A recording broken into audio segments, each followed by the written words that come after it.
Assalamu alaikum wa rahmatullahi wa barakatuh. Ahlan wa sahlan wa marhaban bikum. Welcome to another edition of the Sulaimaan Ravat Show.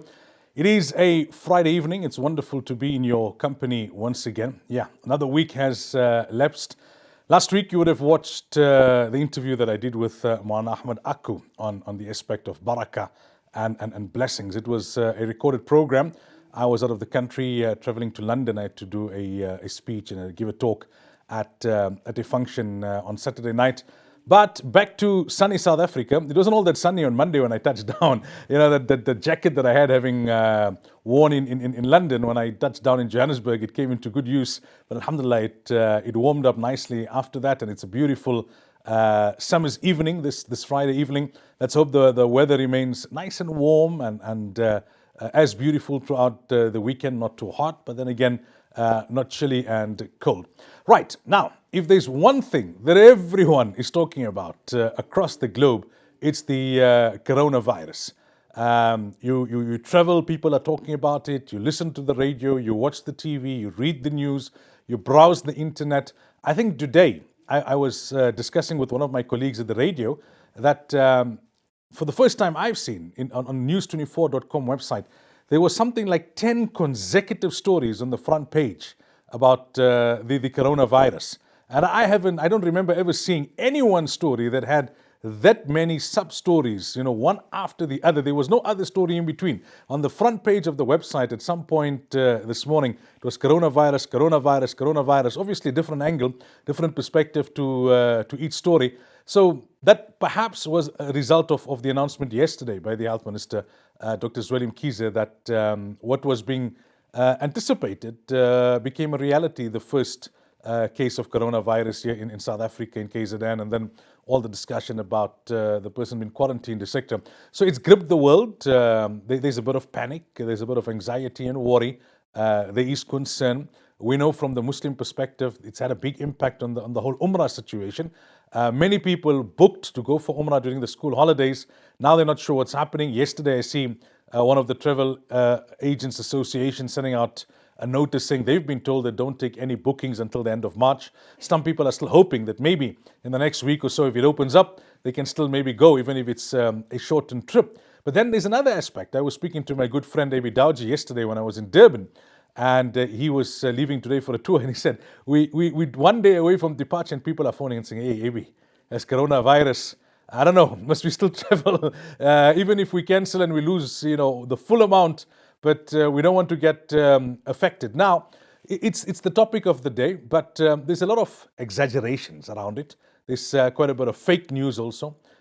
Before the announcement yesterday by Zweli Mkhize, there were a lot of messages on WhatsApp doing the rounds that in South Africa there's one case here and there's one case there. Even in Indonesia where I reside, they were saying there's no one family came back from I don't know where, and they've been quarantined, but they're keeping it hush-hush because they don't want to create panic. So a lot of fake news, a lot of exaggerations, and not much understanding of what this really is. And it's a good opportunity to have the discussion. And that's why we welcome to the program this evening Professor Shabir Madhi. He is a professor of vaccinology at Wits University. Prof, assalamu alaikum wa rahmatullahi wa barakatuh. Welcome. Wa alaikum salam, and thank you for having me. Vaccinology, let's just start there. What do you do? So what I do is I'm involved in the broad field of vaccinology, which means we sort of develop vaccines, then we test out whether those vaccines actually work, and then if those vaccines work, then we try to advocate for the inclusion of those vaccines into immunization programs. What we also do is we look at what we call the epidemiology of vaccine preventable diseases. So as an example, corona. It's something that is potentially preventable by vaccines, but what our unit will, or what our research will do, is try to understand what is the burden of disease of coronavirus illness. How many people are infected, how many people get sick, how many people die. And we've been doing that for a number of other bacteria, a number of other viruses in the past. As an example, if parents have got very young children, those children will be taken to a clinic, and there's two vaccines that they would get. They would get many other vaccines, but the one vaccine they would get is what we call pneumococcal conjugate vaccine, which prevents pneumonia. And another vaccine that a child will get, which is an oral drop, is called rotavirus vaccine, which prevents diarrhea. So my research unit in South Africa sort of did a clinical development of those vaccines. We developed the evidence to show that those vaccines protect children from developing pneumonia, from developing diarrheal disease, and then we get the government to basically buy into the concept of introducing those vaccines into the public immunization program, not just in South Africa, but globally. Now, before we get into discussing corona, I'm just fascinated. What made you take this career path? What interested you about this field? Yeah, so I'm a medical doctor, but I never really had it in me to want to practice medicine for some reason or another. And I was more interested in the science behind what drives medicine, sort of finding the evidence to actually support what we actually do in our practices in the hospital. So that's what really got me interested in the field of research more broadly. And after, I think one of the problems of getting involved in research is sort of being bitten by a bug. As soon as you really get into it, it's difficult to let go of it. So I've never really practiced as a pediatrician. Even though I did my training as a pediatrician, I didn't really practice. It's just that immediately after I specialized, I had this opportunity of going into research in the field of vaccines. And I've been doing it for the past 23 years now and enjoying every minute. And as you can see, never a dull moment. Yes. Because there's always a new disease which unfortunately comes about, which sort of poses another challenge for scientists to sort of deal with it and make a difference. Now, we don't want to go too much into the technical detail, but these words are kind of used interchangeably: virus, disease, bacteria. Just explain to us these terminologies and how they fit in here. Okay, so virus and bacteria are two sort of different groups of organisms. So as an example, the average human has got more bacteria that colonizes the body than you've got cells in the body. Right? Okay. So you've got close on to 1 trillion bacteria in the body. You've got a huge amount average human is made up of more bacteria than human cells. That's the reality. It's in our gut, it's in our nose, it's in our pharynx, but we live in harmony with most of the bacteria most of the time. And our understanding in terms of how the bacteria actually influences our health is actually undergoing a phenomenal change right now. So in the past, we sort of were skeptical about what we call homeopathic medicine as an example, where they use what they call probiotics, right, which are sort of good bacteria to have in your body. And now what we're beginning to realize is that the balance of the type of bacteria you got in your body actually influences you in a number of ways. It influences the way you grow. It influences whether you might become obese. It might even influence whether you develop diabetes. And now we're actually looking at trying to manipulate what we call the microbiome, the population of bacteria that reside in our body, to actually treat things such as autism or attention deficit not autism, ADHD, or even diabetes. So these bacteria are very complex, and we can't survive without them, but at the same time, they can cause serious problems for us. So those are the bacteria. Coronavirus is a virus, which is sort of a different category of organisms. The viruses also inhabit humans, but to a much lesser extent than bacteria.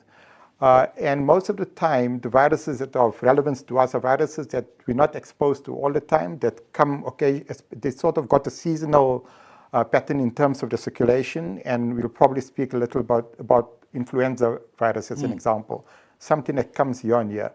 Now, humans tend to develop immunity against viruses. There's some viruses that we're all infected with, and we live fine with it.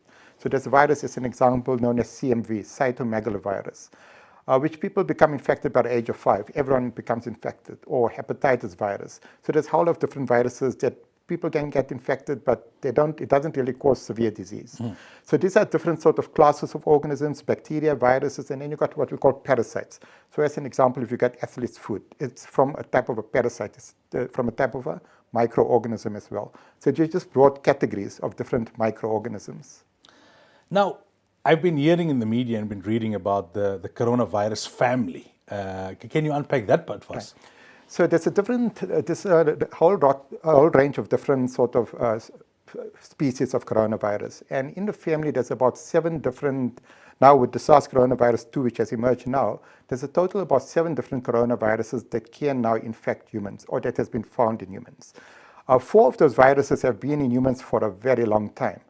And in fact, as an example, when a child is admitted to hospital, and even children that are running out in the general population, if we were to test for coronavirus, and that is not the coronavirus that's causing COVID-19, the current epidemic that we're facing, but if we were to test for other coronaviruses, about 10% of children will actually be infected with one of those 4 other coronaviruses. But they don't become ill. A few of them, if they got immunosuppressive conditions, example, if they got cancer or they're living with HIV, they might develop illness from those coronaviruses. But by far and large, those coronaviruses have existed in a human population. Most humans have become immune to it, and that's the reason it doesn't cause problems. Now, what we're seeing happening now is that there's this group of coronaviruses, and this is not the first epidemic of coronavirus. So people need to remember that since 2002, this is the third coronavirus that has crossed what we call a species barrier. So although the natural host of these coronaviruses is thought to be bats, right, what happens is that it usually transmits from bats to some other animal intermediary, and then it jumps over into humans. Now, the two previous coronaviruses that we've already experienced in this century was in 2002, when there was another epidemic, also in China, which was known as the SARS epidemic. Then around about 2010, there was an additional epidemic that took place mainly in the Middle East. And you might recall this, that was called a MERS coronavirus. Yes. Right, so now those were also coronaviruses. They also came probably from bats. They went to an intermediary for the MERS coronavirus, as an example, it was thought that camels were the intermediary between the bats and the humans. So this is the third coronavirus that's causing an epidemic since the year 2000. So it's not something new, it's something that's happening fairly regularly. But what's different this time around is the efficiency of the transmission of this virus. That is how well the virus is able to spread between people compared to the previous two coronaviruses, compared to SARS in 2002 and compared to MERS in 2010. So this virus seems to be much more efficient in terms of how it's actually being spread from person to person. Interesting indeed, and I think that explanation really puts things into perspective. We take our first break. When we come back, we continue the discussion with Professor Madi.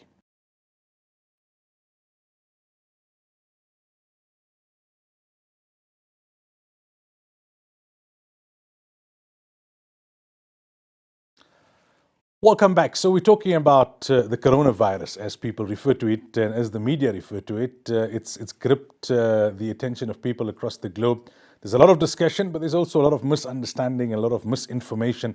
And we're unpacking the issue with Professor Shabir Madi, who's a professor of vaccinology at Wits University. Now, before the break, you unpacked for us and you put it all into perspective about the virus itself and how these things work and the bacteria in the body, etc. Now, I want to come back to the point about where it originates, and you made reference to bats. I've seen some discussion on the internet and even in some quarters of the media saying that these viruses they seemingly originate all the time from the East. Is it because it's the norm there to eat bats and rats and snakes and that kind of thing? Yeah, so in this particular instance, we don't think that the transmission was directly from bats to humans. We think there was an intermediary, which is a Pongolia, which is sort of a wild type of animal that is available in the Chinese markets, and we think that's the source of transmission onto humans. And probably not because of eating, but probably because of contact with the raw meat or something of that nature. That is passed on to humans. But remember, it's not only bats are not the only source of coronavirus. In fact, last year and about 3-4 years ago, we had a huge outbreak of Ebola virus in Africa, right? And that Ebola virus also originated in bats. There's another very dangerous virus. In fact, the most dangerous virus that's probably around is what we call Marburg virus. Again, it is something which is found in bats, where bats are the natural host for it, and it can cause severe disease, even more severe disease than Ebola virus. And again, that is more in Africa than it is in the Middle East. So yes, it has got to do with the interaction between humans and animals. I think the reality is that in a more crowded space, be it China, be it India, where there's more crowding, where there's a closer interaction between humans and animals, you're more likely to get this sort of skipping from the one species to another. Remember, I told you that with the MERS coronavirus, that was in the Middle East. It wasn't in China, right? That was in Saudi Arabia and that the intermediary was camels. So I don't think it's a Chinese thing or an African thing. I think it's just the reality that where there is a very close association between humans and animals, wild animals, you're more likely to get this sort of transmissions from one species onto another.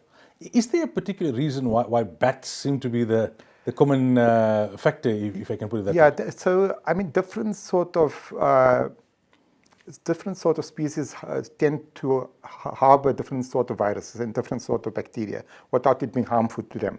So the coronavirus, as an example, is found in bats. Ebola virus is found in bats, but it doesn't cause disease in them. And it's just the way of nature. The different species are colonized with different bacteria, by different viruses. They're able to cope with it, but when it sort of jumps a species from one species onto another, the other species is less adept to be able to tolerate that sort of infection. So bats, in a sense, have sort of become probably immune to this corona family of viruses, whereas humans who are less exposed to those viruses, when it crosses over onto the human species, they tend to develop more severe disease from it. Now, if a person gets affected, right, so you got the virus, what happens? How does it attack your body? What disease does it cause? Right. So with this coronavirus itself, and it's not very dissimilar to influenza virus. So influenza virus is something that we experience year on year. Come round about May, June in South Africa, that's when influenza virus starts circulating, and it will continue circulating for another 2 months or so, and it will infect about 1/3 of the South African population. The way that this virus is basically infecting an individual most of the time is through what we call fomite spread. What that basically means is that someone that's ill with the virus, so what does the virus do? The natural history of this virus is that you might become infected from some source or another. And most of the time, you become infected by not knowing what the source of infection is. Right? So someone that is sick, that's coughing and that's releasing a whole lot of droplets. In those droplets are virus particles, are virus. Right? Those virus in those droplets, if I were to cough, and as an example, if to land on this table, the viruses in that droplet, which you wouldn't even be able to see, could survive on this table for 24 to 48 hours, right? Without anyone knowing that they actually cough. The next guest that comes here, that sits on this chair, leans over and touches this, which I shouldn't be doing, and touches this, and then decides to wipe his eyes, or just sort of clear his throat or something. Right, that virus in that droplet has now transmitted onto my hand, and I've actually self-inoculated myself. Right, and that's when the virus basically attaches to the mucosa, and it starts going into the back of my pharynx, into the back of my throat, and it starts replicating there. So it's what we've got at the back of our throat is a very ideal environment in terms of temperature, in terms of the type of cells that are there, in terms of the type of nutrition that exists there for the virus to actually thrive. So the virus starts replicating at the back of my throat in my cells, right? As it starts replicating, it starts causing irritation, and that's when I'm going to start coughing, right? But at the same time, while it's replicating, the body is mounting an immune response. It recognizes this is something foreign. It shouldn't be there, right? So the body starts mounting what we call an immune response. That immune response the body mounts, what that induces is that it actually causes further damage to the cells at the back of the throat, and it also starts causing a person to have a fever. Right, so the body releases a whole lot of chemicals, right, in response to trying to fight off this infection now. And that's what causes the fever, that's what causes a person to start developing headache, become lethargic, have joint pains, etc. But the person is coughing at the same time. So this is what's happening now. And it's like I said, this is what happens with coronavirus, but the same thing happens with influenza virus, a very similar sort of a pattern. Okay, once that happens, most people, the majority of people, will be able to contain that infection and restrict it to the upper airway. Right? So it won't cause too many problems. It will cause them to be a bit miserable for 3-4 days, but they're going to recover. The body basically is able to adapt, clear the virus. The person recovers after about a week or so. Unfortunately, some people, especially people that have got some sort of underlying condition, what we call comorbidities. It's an example, someone that's got chronic problems to the lungs or chronic heart problems, right? Or someone that might have diabetes, or someone that's obese, or smokes a lot. Those individuals have got very little sort of reserves in terms of being able to tolerate an additional insult with their borderline function of the lung.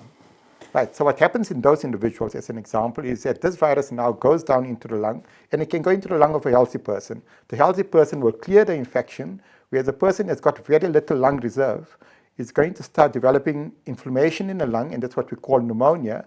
And that's when a person starts having difficulty with breathing. And that's the part when we're really, really concerned for that individual. Right? For the rest of the society, what we're concerned about are all of those people that are infected that are coughing. And the reason we're concerned about those people is because they're spreading the virus to the other people. Right? But on an individual level, the person that we're most concerned about is a person where the virus has now caused a pneumonia, an infection in the lung, and when the person isn't able to oxygenate. Because of the infection in the lung, there isn't oxygen that's going into the body, into the blood, and there isn't of the carbon dioxide coming out. And that's when a person starts having difficulty with the breathing.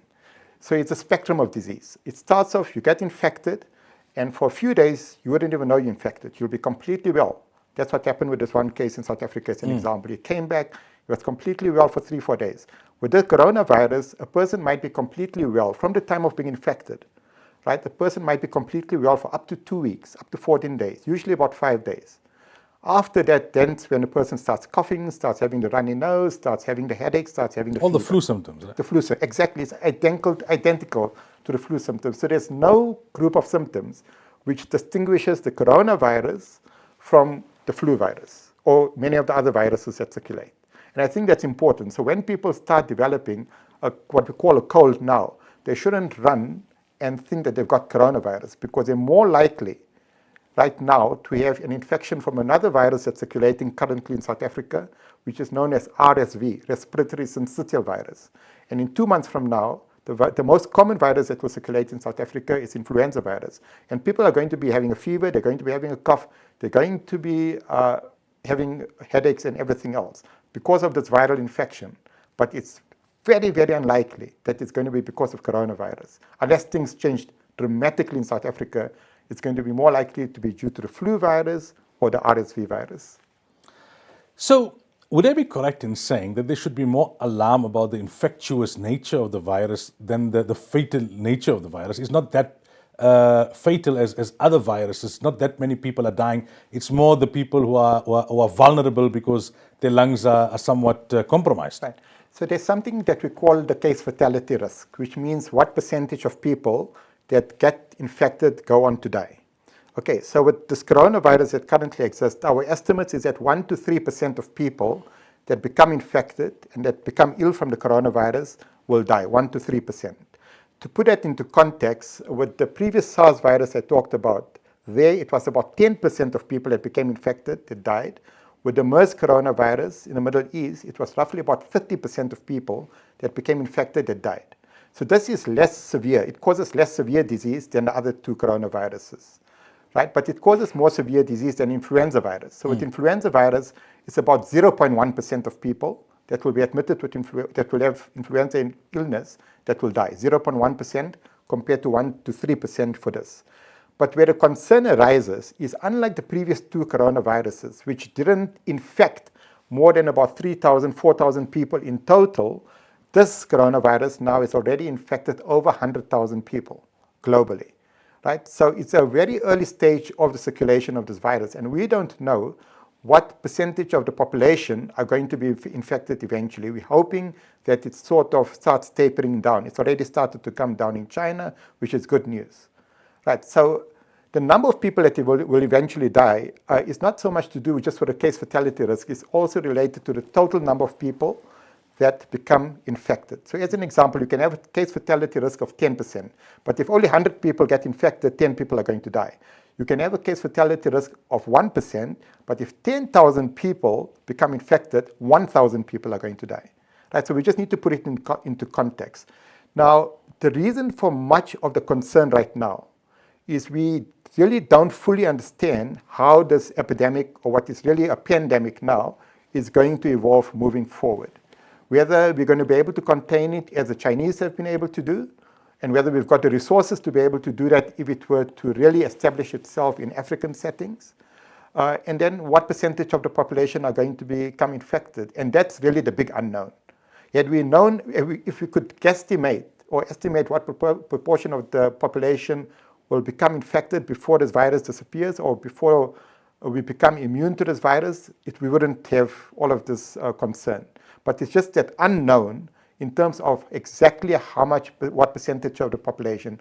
So even though the case fatality risk, or only 1 to 3% of people will die, if 1 billion people get infected, that 1 to 3% means something very different compared to 20% of 100 people that are infected. So that's where the concern really arises. Time again for a break. When we come back, we continue the discussion about the coronavirus with Professor Shabir Madhi.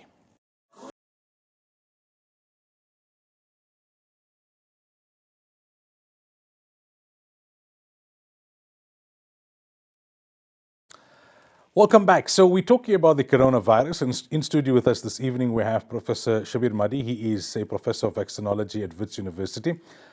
In the first two segments, we spoke about the virus itself, what kind of a virus it is, what's a virus, what's a bacteria, how it relates to the body. We also spoke in the last segment about the impact it has on those people who are infected. Now, on the one hand, we are hearing that there's no cure. On the other hand, we are hearing that people can recover from this.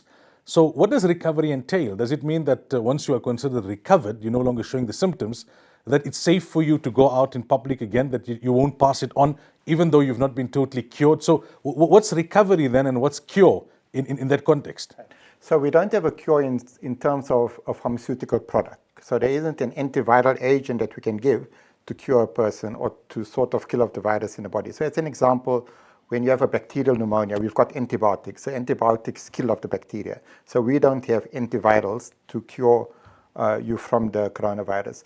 But that doesn't mean a person can't cure himself, right? So the best defense against any infection is the body's own immune system.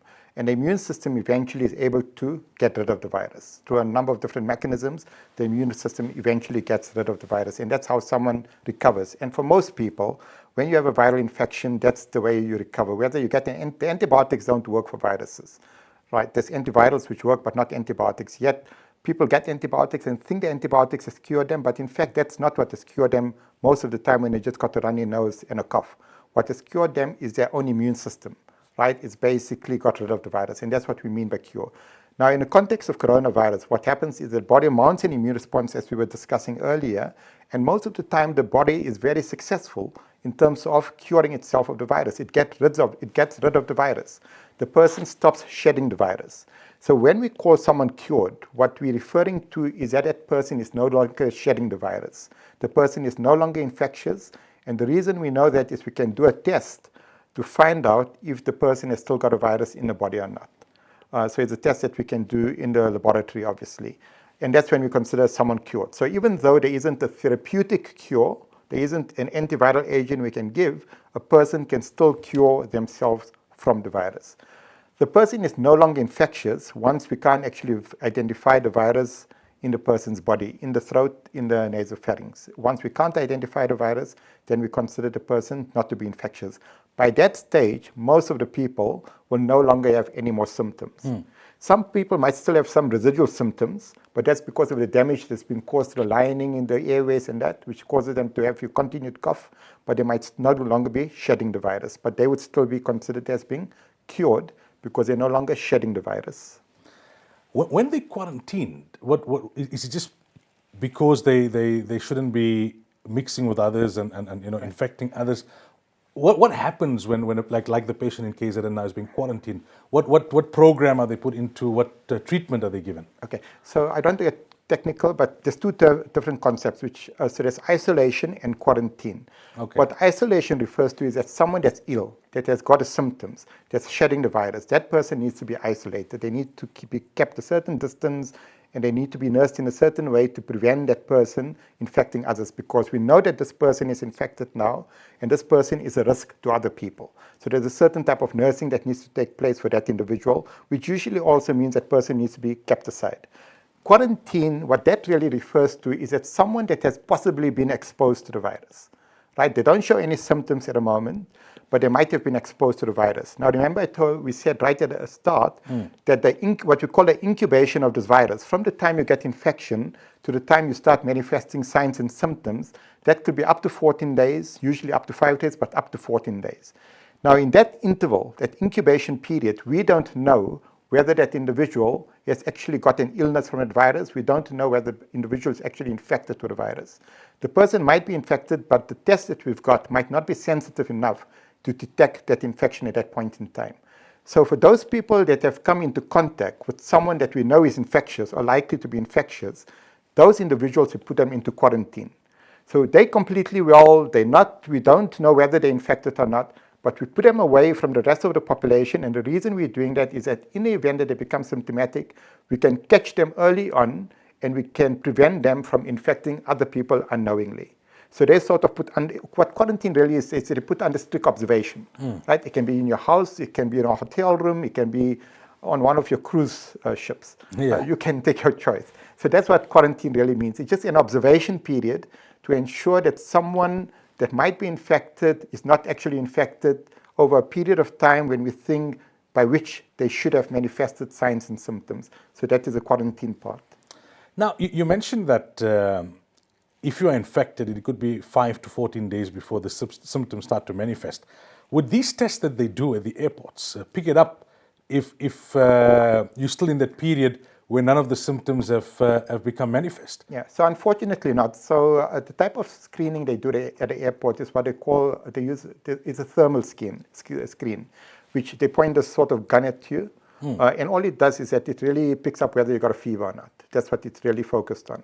And fever is one of the symptoms. Now, in this incubation period, people are asymptomatic, right? And that's what happened with the case that came in from Italy, the case in South Africa. The person was asymptomatic. There was no reason for the person at the border patrol to suspect that this person might have been infected. The person himself didn't know he was ill because he was in this incubation period. Right, so unfortunately, although it's useful, it's a useful tool, a useful screening tool, it's not foolproof in terms of being able to identify every individual that's been infected that's landing on our borders. It's not 100% foolproof, right? And this is a classical example. So people that are in the incubation period won't be picked up with that type of screening. We can try to include additional sorts of measures. So as an example, getting someone to complete a history in terms of where they've been. You have to come into contact with anyone that's been coughing, but that becomes really cumbersome. And it really becomes impossible to actually manage for all intents and purposes if you've got large numbers of people disembarking from an airplane, as an example. So unfortunately, it is the best tool that we've got, and it's what we need to do, continue doing to pick up the symptomatic cases who are more infectious. But for other people that might be coming from areas where the virus is known to be circulating, be it Italy, be it Iran, be it China, wherever this virus, and it's over 85 countries now where this virus has got some footing. Not most of these countries, fortunately, have just got a handful of cases.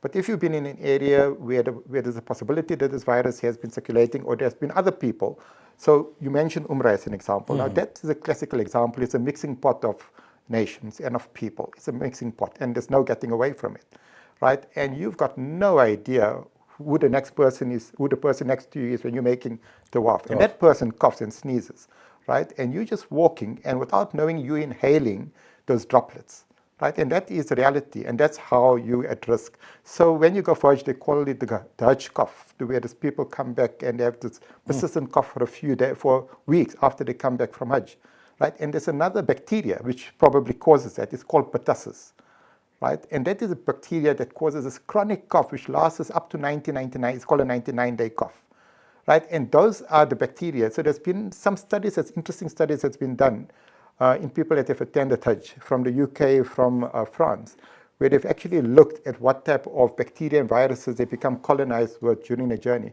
But the reality is that that's what happens when you have a crowded situation, be it Hajj, be it going to a concert, be it going to a movie house. You've got a dense group of people. Hajj magnifies it because you've got people coming from different areas, they've got different immunization status, they come with different bacteria and viruses because they come in at different times of the year from their own countries. So it's a melting pot, right? And that's where the problem arises. Now, talking about Umrah, right, because this is of specific relevance to our audience, they've suspended entry of pilgrims into the kingdom. What are they doing? What can they do? We're hearing talk about them putting up, facilities or centers within the airports to do testing. That's to understand. You can understand as people are coming and they want to test them. But yesterday we saw these pictures of the entire Mataf area being vacated. They said they're sanitizing the area. Can you kind of create an environment that would kill the virus, even if people come in there and they got the infection and it won't spread? Can you sanitize to that extent? Well, you can sanitize, but the place will become contaminated as soon as the person that's infected walks into that space. So the reality is that if there are people that are coming in with the virus, it's almost impossible to contain the spread of the virus in that sort of a setting. It's almost impossible, right? And you can't keep on saying, you can't do one to off and then sanitize, get everyone to move out, and sanitize the place and allow people back in. It's not practical. Right? So I think they're being very pragmatic in terms of their approach, at least at this point in time, where we're still uncertain of the transmission dynamics of this virus. Right? We know that the virus spreads from human to human, but there's still a few questions that are outstanding in terms of how efficiently it spreads. And obviously, so if you talk of Umrah, you talk of Hajj, it's obviously the Iranians, where they've got an outbreak which probably is being underreported at this stage in terms of the number of cases that have truly occurred. Because in terms of the number of deaths that they're reporting compared to the number of cases, there's a disconnect compared to other settings. So their mortality rate is up to 10%, which means that they're probably underreporting by about 3 to 4-fold. Now, even if you're doing screening at the airports, right? Someone that comes in from Iran, right, might be in this asymptomatic phase, right? So you can ask, "Are you got a cough?" You can test him for a fever. They'll say, "No fever, no cough." That person is let in, right? And I'm just using Iran as an example. It can be someone from any other country where the virus is circulating, right? Unfortunately, that asymptomatic individuals in the next day or two might become symptomatic, start coughing, not take it too seriously because it's not causing too much discomfort to them. But in that interim period, when they start coughing, they're spreading those droplets. People surrounding them, people that come into contact with surfaces that they might have coughed onto without knowing, might touch those surfaces and inoculate themselves. So the reality is, and it's happening throughout the world, it's not just about the Umrah or the Hajj, it's happening throughout the world, that people are becoming very guarded in terms of having large groups of people come together for whatever purpose. Is there a possibility of like a spot blood test that could pick this up? Unfortunately not. So that the only test that we've got is what we call a PCR test, where we take a swab from the back of the throat and then we need to analyze it. But it's impossible to do that for every individual that walks through an airport. It's a lot of resources. So that's why we restrict that to people that are highly suspected of having an infection or people that have severe pneumonia, where we think corona might be playing a role, then we would test them. But otherwise, there's absolutely nothing else that we've got to confirm a diagnosis in the absence of doing that sort of a swab. All right, we take our final break. When we come back, we'll talk a little bit about the precautions we can take, some of the preventative measures, and the big question, to travel or not to travel.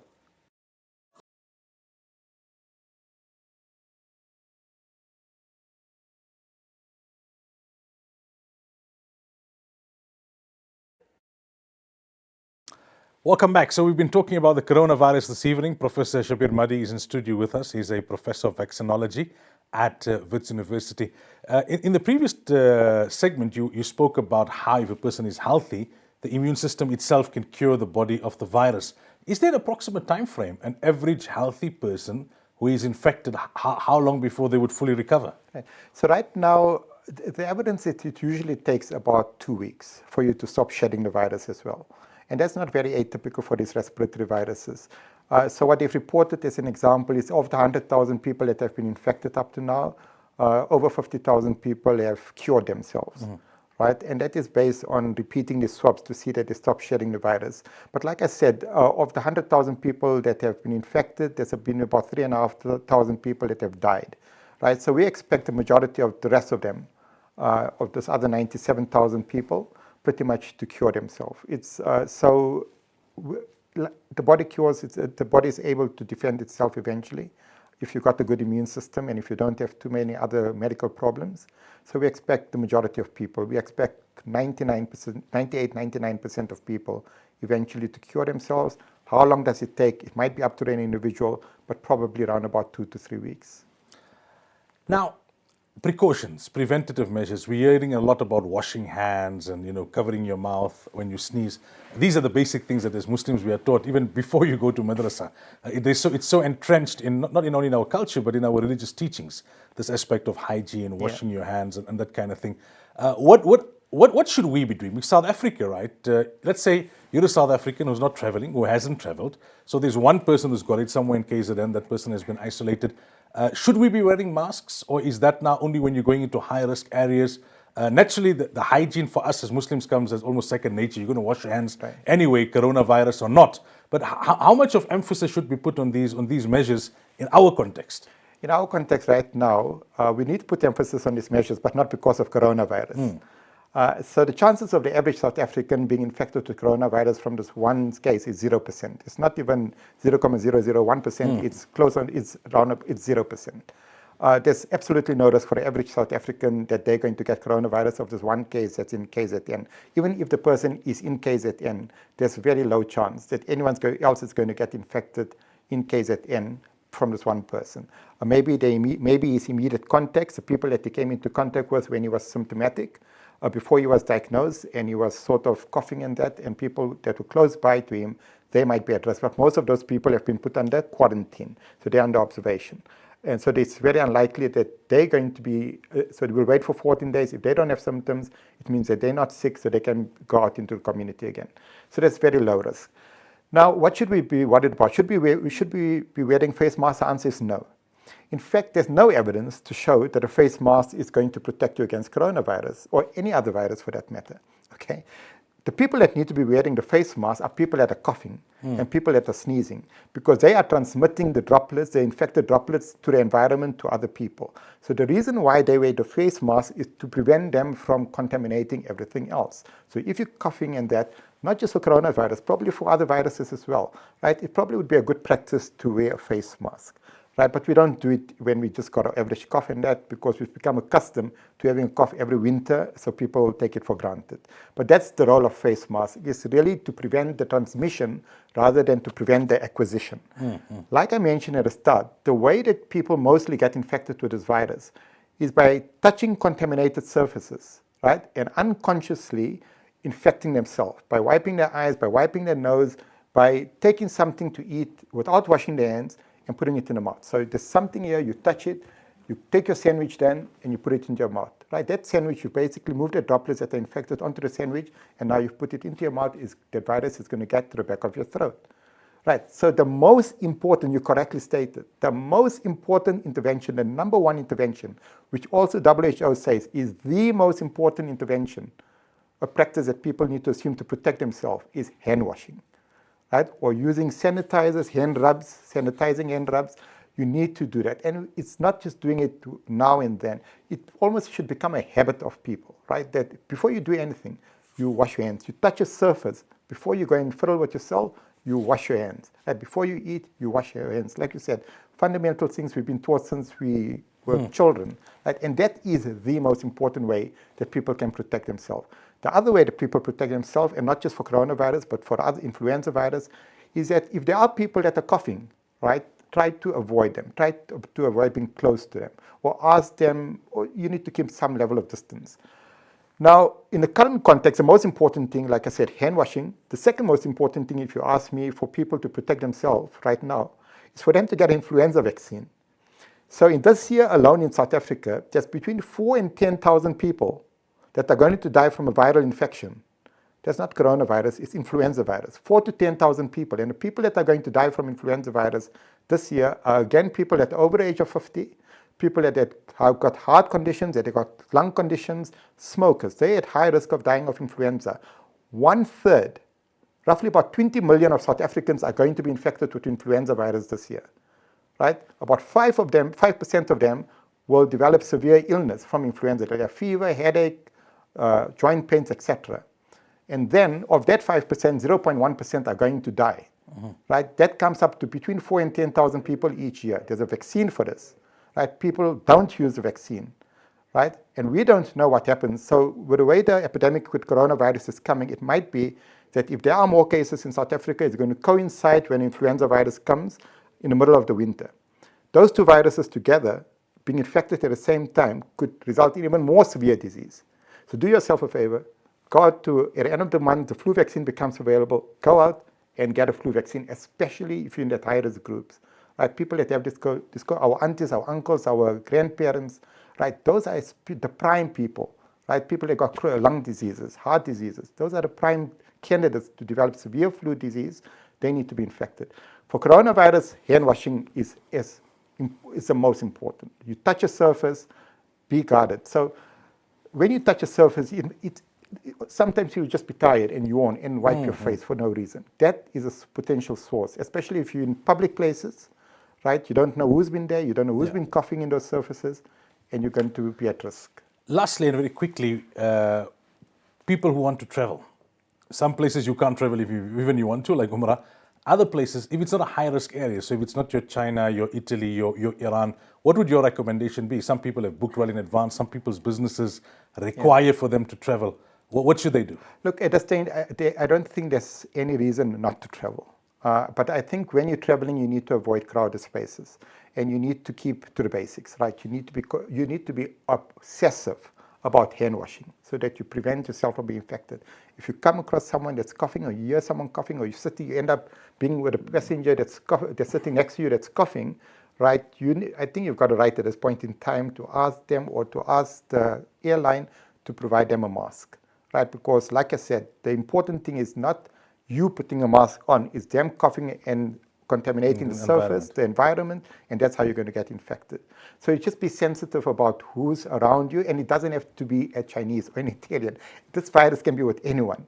Okay, so I think we should just be guarded about profiling who might be infected with this virus.